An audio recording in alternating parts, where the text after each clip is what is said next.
यहाँ पर बात करें पीआईए की निजकारी के हवाले से हुकूमती प्लान सामने आ गया है। न्यूज़ ने तफसीलात हासिल कर दी। हुकूमत ने मैनेजमेंट कंट्रोल समेत पीआईए के 51% शेयर्स फरोख्त करने का प्लान बनाया है। ज़राए के मुताबिक पीआईए के ट्रांजैक्शन के लिए माली मुशीर के तकर्रुर की जल्द मंजूरी का इम्कान है, जबकि पीआईए की निजकारी के लिए 8 बैनुल-अक़वामी कंपनियों ने खिदमात की पेशकश की है। आपको बता रहे हैं पीआईए की निजकारी के हवाले से हुकूमती प्लान सामने आ गया है। न्यूज़ ने तफसीलात भी हासिल कर ली हैं। हुकूमत ने मैनेजमेंट कंट्रोल समेत पीआईए के 51% शेयर्स फरोख्त करने का प्लान बनाया है। ज़राए के मुताबिक पीआईए की ट्रांजैक्शन के लिए माली मशीर के तकर्रुर की जल्द मंजूरी का इम्कान है, जबकि पीआईए की निजकारी के लिए 8 बैनुल-अक़वामी कंपनियों ने खिदमात की पेशकश कर दी है। पीआईए की निजकारी के हवाले से हुकूमती प्लान सामने आ गया है। न्यूज़ ने तफसीलात हासिल कर ली। हुकूमत ने मैनेजमेंट कंट्रोल समेत पीआईए के 51% शेयर्स फरोख्त करने का प्लान बनाया है। ज़राए के मुताबिक पीआईए की ट्रांजैक्शन के लिए माली मुशीर के तकर्रुर की जल्द मंजूरी का इम्कान है, जबकि पीआईए की निजकारी के लिए 8 बैनुल-अक़वामी कंपनियों ने खिदमात की पेशकश की है। पीआईए की निजकारी के हवाले से हुकूमती प्लान सामने आया है। न्यूज़ ने तफसीलात भी हासिल कर ली हैं। हुकूमत ने मैनेजमेंट कंट्रोल समेत पीआईए के 51% शेयर्स फरोख्त करने का प्लान बना लिया है। ज़राए के मुताबिक पीआईए की ट्रांजैक्शन के लिए माली मुशीर के तकर्रुर की जल्द मंजूरी का इम्कान है, जबकि पीआईए की निजकारी के लिए 8 बैनुल-अक़वामी कंपनियों ने खिदमात की पेशकश भी करती है। पीआईए की निजकारी के हवाले से हुकूमत का प्लान जो है वो सामने आ गया है। अहम खबर है। न्यूज़ ने तफसीलात हासिल कर ली हैं। हुकूमत ने मैनेजमेंट कंट्रोल समेत पीआईए के 51% शेयर्स फरोख्त करने का प्लान बना लिया है। इस हवाले से मजीद तफसीलात जान लेते हैं काशिफ मुनीर से। जी काशिफ, अपडेट कीजिएगा, क्या तफसीलात हैं आपके पास? लेकिन जी पीआईए की निजकारी के हवाले से जो दो चीज़ें अहम मामला हो रही हैं, एक टेक्निकल कमेटी बन रही है, एक फाइनेंशियल कमेटी बन रही है। आज बोर्ड ऑफ डायरेक्टर्स का एक इजलास होना है, जिसके अंदर जो टेक्निकल कमेटी है उसने जो एसेट्स की एवेल्यूएशन है उसको मुकम्मल करके अपनी रिपोर्ट जो है वो जमा करानी है। माजी के अंदर जो पीआईए की निजकारी के हवाले से मामला होते रहे हैं, जो एसेट्स हैं उसके हवाले से मामला ऐसे रहे हैं कि जो माजी के अंदर इन एसेट्स की एवेल्यूएशन हुई थी उसको अब दोबारा एवेल्यूएशन की जा रही है। जब भी किसी भी इदारे की निजकारी होती है तो उसका सबसे अहम मामला ये होता है कि उसकी जो एसेट्स की एवेल्यूएशन होती है, और एवेल्यूएशन होने के बाद जो इंटरनेशनल कंपनीज होती हैं उसके हवाले से वो रिपोर्ट शाया करती हैं। पाकिस्तान इंटरनेशनल एयरलाइंस की जितने भी एसेट्स हैं उनकी एवेल्यूएशन का इस वक्त अमल जारी है। जो मुल्क के अंदर है, जो बैरून मुल्क है, उनका तमाम एवेल्यूएशन का प्रोसेस शुरू हो गया है, यानी उनकी एसेट्स का। इसके अलावा पीआईए के लिए जो सबसे अहम चीज़ है पीआईए के स्लॉट्स हैं। दुनिया जहान के जितने मेजर अहम एयरपोर्ट्स हैं पीआईए के पास उनके स्लॉट्स मौजूद हैं, उनकी भी स्लॉट्स की एवेल्यूएशन होगी। टेक्निकल कमेटी ने अपना काम जो है वो मुकम्मल तकरीबन कर लिया है, और जो फाइनेंशियल बिडिंग है वो उसके लिए जो बोर्ड ऑफ डायरेक्टर के सामने जो है ये तमाम रिपोर्ट पेश की जाएगी। उस रिपोर्ट के आगे, यानी जब वो रिपोर्ट आगे जाएगी या उसकी प्रोसेस कंप्लीट होगा तो निजकारी का अमल आगे होगा।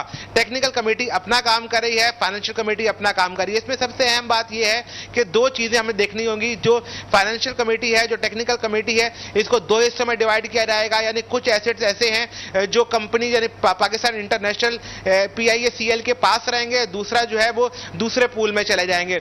तो उसके अंदर पीआईए के जहाज शामिल हैं, पीआईए के वो एसेट जो हैं जो एयरलाइन को चलाने के लिए इस्तेमाल होते हैं उसकी एसेट, उसकी एवेल्यूएशन अलग हो रही है। और वो तमाम चीजें जो एयरलाइन के साथ उन्हीं के एसेट्स हैं लेकिन वो एयरलाइन चलाने के लिए इस्तेमाल नहीं होती, उनकी भी असेसमेंट हो रही है। तो आज अब बोर्ड ऑफ डायरेक्टर्स के इजलास में तवक्को ये की जा रही है कि इन तमाम चीजों का जो है वो मंजूरी ली जाएगी, और 9 हफ्तों का जो है इनको टाइम दिया जाएगा। उस 9 हफ्तों के बाद जो है इसकी बिडिंग होगी। इसकी बिडिंग में सबसे अहम बात यह है कि यह फैसला भी विफाकी काबीना ने ही करना है कि इसकी जो बिडिंग है वो ओपन बिडिंग रखी जाती है या क्लोज बिडिंग रखी जाती है। इसके लिए भी जो फाइनेंशियल एडवाइजर है उसकी जो सिफारिशात है उसको अहम रखा जाएगा। तो ये तमाम सूरत हाल जो पीआईए की निजकारी के हवाले से उन्हें उसका सबसे अहम प्रोसेस जो है वो एसेट्स एवेल्यूएशन का वो शुरू हो चुका है। ठीक है काशिफ, आप हमारे साथ ही रहेगा। इस्लामाबाद से अशफाक मुगल ने हमें ज्वाइन किया है, उनसे बात करते हैं। अशफाक, बताएगा कब ये इजलास शुरू होगा और हुकूमत का प्लान क्या है? जी बिल्कुल, आज निजकारी कमीशन के बोर्ड का इजलास जो है वो जुमे से पहले जो है ख़त्म हुआ है। हमारे ज़राए का कहना है कि इसमें जो है कुछ अहम फैसले किए गए हैं। सबसे अहम फैसला ये किया गया है कि पीआईए की निजकारी का प्रोग्राम शुरू करने के लिए जो 8 बिड्स मिली थी फाइनेंशियल एडवाइज़र की तकर्री के लिए, तो उसका जायज़ा लिया गया है।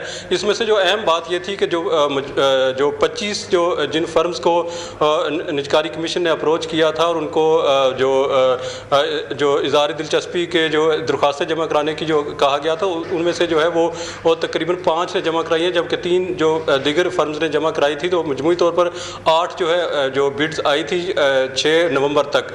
तो इस हवाले से जो आज फैसला जो आज बोर्ड का फैसला हुआ है, इन बिड्स का जो इन फर्म्स को इवैल्यूएशन की गई है, जिसमें ये हमारे ज़राए का कहना है कि ये फैसला किया गया है कि अर्नेस्ट एंड यंग जो कंसोर्शियम है इसको जो सिलेक्ट किया गया है पीआईए के निजकारी के फाइनेंशियल एडवाइज़र के लिए। इसके अलावा जो है वो ये भी फैसला किया गया है 2 जो अहम इदारे हैं, जिनमें से हाउस बिल्डिंग एंड फाइनेंस है, उसके जो मालियाती मशीर था उसकी जो तकर्री की मुद्दत ख़त्म हो रही थी उसको 2 साल के लिए जो है एक्सटेंड कर दिया गया है। इसके अलावा जो आज बोर्ड में एक अहम फैसला और हुआ है, जिसके तहत फर्स्ट वुमेन बैंक जो उसके जो मालियाती मशीर के जो तैनात था उसके लिए भी उसकी मुद्दत में भी 2 साल की जो है वो तोसी की गई है। तो आज सबसे अहम फैसला वो ये है पीआईए के हवाले से कि जो उसका मालियाती मशीर की तकर्री की मंजूरी दे दी गई है, जिसके बाद इस इदारे की जो एवेल्यूएशन की जाएगी कि इसके पास कितने जो एसेट्स हैं, कितने जो इसके अर्निंग्स कितनी हैं और कहाँ से नुकसान हो रहा है, और इस सारी ये रिपोर्ट जो है वो जो इसका रिपोर्ट तैयार की जाएगी, जिसके बाद हुकूमत के सामने रखी जाएगी और उसके बाद जो है इसकी निजकारी का अमल मज़ीद आगे बढ़ाया जाएगा। इम्कान ये है कि इसकी जो मालियाती मशीर का जो बाज़ाब्ता तौर पर मंजूरी है, चूँकि अभी जो सिर्फ बोर्ड ने मंजूरी दी है, इसके बाद जो है वो काबीना की निजकारी जो कमेटी होगी उस वहाँ ये मामला जाएगा, वहाँ से मंजूरी होगी और हतमी तौर पर काबीना इसकी मंजूरी देगी। तो ये इम्कान ये जाहिर किया जा रहा है कि ये 15 नवंबर से पहले ये फैसला कर लिया जाएगा। जी ठीक है अशफाक, आप साथ ही रहेगा। काशिफ, आपकी तरफ आऊँगी, ये बताएगा कि सियासी जमातें जो हैं वो एक दूसरे को इस कौमी इदारे की तबाही का जिम्मेदार करार देती हैं। अब ये बताएगा कि किस किस दौर में पीआईए को कितने खसारे का सामना हुआ, कितना इजाफा हुआ है खसारे में और उसकी वजूहात क्या रही हैं?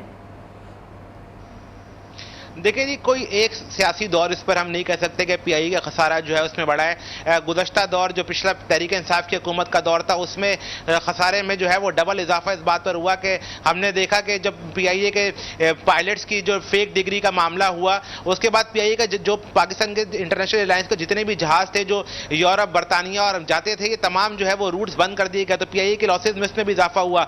नून लीग का दौर हो, पीपल्स पार्टी का दौर हो, जो चेयरमैन जो सीईओ पीआईए रखे गए वो लोग रखे गए जो सियासी तौर पर जिनको आशीर्वाद हासिल था। बोर्ड में भी वो लोग शामिल किए गए, जो स्पेशल मेरिट पे लोग थे उनको शामिल नहीं किया गया। तो गुज़श्ता तमाम दिहाइयों के अंदर हमने देखा पीआईए के लॉसेस में सिर्फ इजाफा हुआ है। बातें जरूर की गई कि पीआईए के नुकसान को कम करने के लिए इसमें काम किया जाएगा।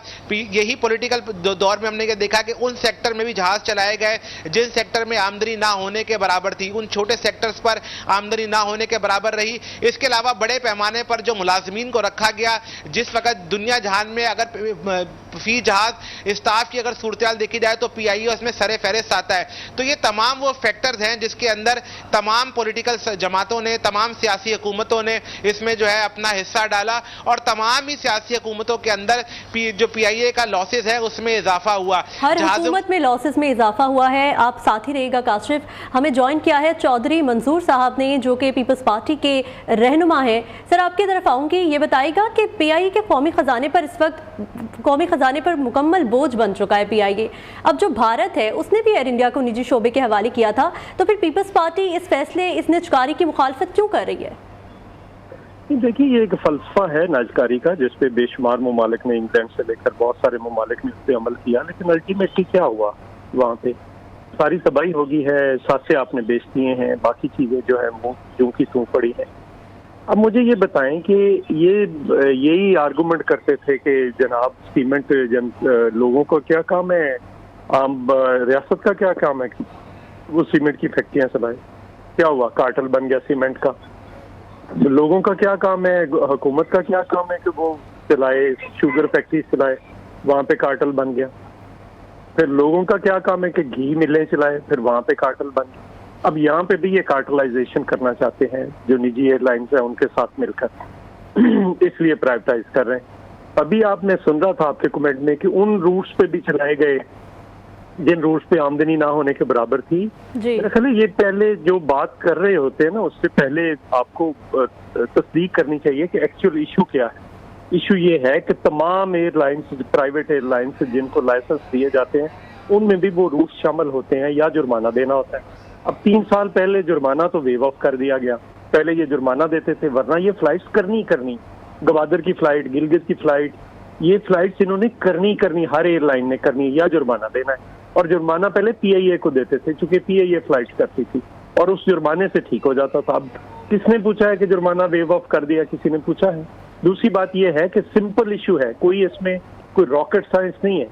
जहाज अगर ज्यादा होंगे तो पर पर्सन जहाज पे वर्कर्स या जो लोग होंगे वो कम होंगे, अगर जहाज थोड़े होते जाएंगे तो वर्कर्स बढ़ते जाएंगे।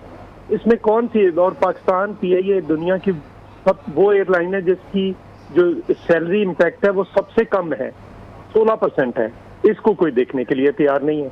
जो बुरी से बुरी एयरलाइन आप इथोपिया की एयरलाइन देख लें, उसका भी 21-22% है।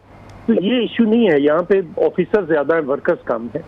आप जहाज कोई हुकूमत नहीं ले पाई, जहाज ले लें, आपके पास रूट्स मौजूद हैं, ट्रैफिक मौजूद है, वो ये जो है वो खसारे से निकल जाएगी, कल निकल जाएगी।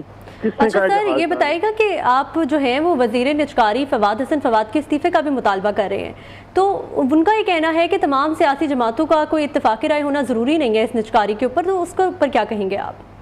जी, वो तो आए ही इसीलिए, उन्हें तो टारगेट देकर भेजा गया है। तो उन्होंने ये रूजवेल्ट होटल और स्क्राइब होटल फ्रांस और Roosevelt hotel New York Manhattan street पे है, और बाकी जो एहसासे हैं उन पे नजर है। ये कोई पहली बार तो नहीं करने की कोशिश कर रहे हैं। नवाज शरीफ के पहले दौर में कोशिश हुई इसको प्राइवेटाइज करने की, फिर 2015 में हुई जब ये प्रिंसिपल सेक्रेटरी थे मियां साहब के, उस वक्त भी कोशिश हुई, और अब फिर कर रहे हैं। और ये बेचने नहीं जा रहे हैं, मेरा तो ये है कि ये खरीदने जा रहे हैं। असल ये है कि आप अपनी चीज को बेचें तो उसकी तो बुरी चीज की भी अच्छाइयां बयान की जाती है। ये कैसी तेल है जिसकी खराबियां बयान की जाती है? कभी तेल बंद कर दिया जाता है, इन्होंने गैस बंद करके स्टील मिल की तबाही की, अब तेल बंद करके पीआईए की तबाही कर रहे हैं, और उसको बेचना असल तो एहसासों पे नजर है। अच्छा सर, ये बताइएगा कि हम कब तक इस बोझ को बर्दाश्त करते रहेंगे, क्योंकि पीआईए वाज़ेह तौर पर एक बोझ बन चुका है कौमी खजाने के ऊपर, कब तक इसको बर्दाश्त करेंगे और इसका हल क्या है? सुन लें, तैयारे ले लें, सुबह बोझ खत्म हो जाएगा। रेलवे का फ्रेट ट्रेन चला दें, सुबह बोझ खत्म हो जाएगा। स्टील मिल को चला दें, बोझ खत्म हो जाएगा। ये बोझ है ही नहीं है। आप जरा, अब टाइम नहीं है, किसी वक्त टाइम हो तो फिर बात करें कि आपने पीटीसीएल को किया, उसका क्या नतीजा है। उस वक्त 29 अरब रुपया प्रॉफिट दे रही थी, आज क्या प्रॉफिट दे रही है? 1 अरब रुपया भी नहीं है जो गवर्नमेंट को मिल रहा है, और 75,000 मुलाजिम थे, अब 15,000 नहीं है। जी ठीक है सर, बहुत शुक्रिया आपका। चौधरी मंजूर साहब हमारे साथ मौजूद थे, पीपल्स पार्टी के रहनुमा। अशफाक मुगल ने हमें ज्वाइन किया था इस्लामाबाद से, और काशिफ मुनीर हमारे साथ कराची से मौजूद थे। बहुत शुक्रिया आप तीनों का।